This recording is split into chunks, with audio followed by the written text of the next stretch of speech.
Parce que là, on revient de ce côté-ci de la frontière, on quitte la Belgique et en France, ces fameux quartiers dont on parle, il y a une histoire que l'on peut tracer, ça remonte à quand? Oh, bah, elle remonte en fait aux années 50, 60 si on veut. Relever l'historique exact. Ce que l'on retient dans les quartiers où malheureusement est né aujourd'hui cet islamisme radical, là où s'est implanté cet islamisme radical, si on remonte à l'origine, dans les années 50, 60, on ne parlait pas de choses religieuses. On va dire que dans les premières générations d'immigrés qui étaient de confession musulmane, la religion c'était une affaire privée. On n'en parlait pas, ou très peu, ça n'existait pas. Il va falloir attendre un petit peu. Ça ne veut pas dire qu'ils étaient moins religieux, ça veut dire que c'était plus discret. Ça veut dire que c'était totalement discret. Et chacun faisait ce qu'il avait envie de faire. À la limite, on ne sait même pas si c'était plus religieux ou pas. Parce qu'en fait, c'était une chose privée et on ne communiquait pas, ni extérieurement, ni intérieurement, sur cette affaire religieuse. Les premières revendications, on va dire, des populations des quartiers, elles apparaissent dans les années 80, début 80, les fins 70, début 80. Et à cette époque-là encore, on ne parle pas vraiment de religion.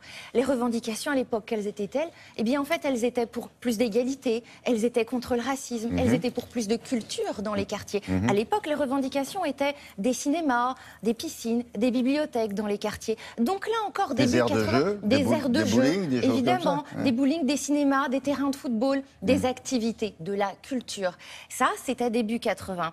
Et puis petit à petit, les revendications commencent à être religieuses, apparaissent, le concept de religion apparaît dans ces quartiers début 90. Donc il faudra mine de rien attendre longtemps. À partir de 90, c'est clair, il y a une forme d'islamisation qui s'installe dans les quartiers. Alors quelle est son origine effectivement? Comment est-ce qu'elle a pu s'implanter? Nous en avons discuté avec monsieur Hassen Chalgoumi, c'est l'imam de Drancy. C'est un homme qui défend les valeurs de la République et la laïcité. Au péril de sa vie, absolument. Il est souvent menacé. Et il répond à ces questions.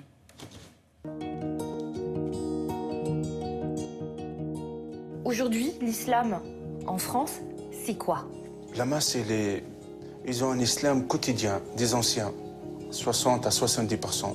Mais il y a une partie, malheureusement des jeunes, c'est ça le pire. Une partie des jeunes sont très touchés par le mouvement salafiste. Ce radicalisme, on a commencé à le noter à partir de quand? 90-2000, il se développe. Il se développe réellement. Mais à partir de 2000, il s'affiche avec une confrontation, avec un rapport de force qui s'installe malheureusement. Des idées qui s'installent, qui menacent plus. Certains qui étaient caïds dans le quartier sont devenus des caïds de sein de mosquée. Et cette minorité, c'est triste qu'ils auront à voir à la majorité des musulmans. Ils commencent à imposer leurs idées. Comment ce radicalisme est-il arrivé en France? Les réfugiés politiques des frères musulmans, plein d'origines, sont venus, ça fait une trentaine d'années. L'Europe et la France étaient une terre d'accueil. Et ils ont gangréné leur idéologie. Et là, on paye les conséquences. Et il y a des chaînes de télé, il y a des médias qui travaillent. Cette période, l'année 90-2000, les satellites s'est développé. Chaque chaîne, une qui a une idéologie salafiste pro-tel pouvoir, l'autre il a une idéologie frères musulmans pro-tel pouvoir. Et là, ils sont arrivés avec leur propagande dans les jeunes. La manière de l'habit, le voile intégral qui se développe, la barbe. Ces frères musulmans, et si c'était salafiste, malheureusement, ils ont gangréné un terrain vide. Il n'y a pas d'espoir, il n'y a pas d'avenir, il n'y a pas d'objectif, il n'y a pas une chose qui leur remplit leur temps. Ce vide-là, comment ils l'ont rempli? Au lieu de dire je suis français, fierté, il dit je suis musulman. Ces hommes politiques et ces femmes politiques aussi, ils ont leur part de responsabilité.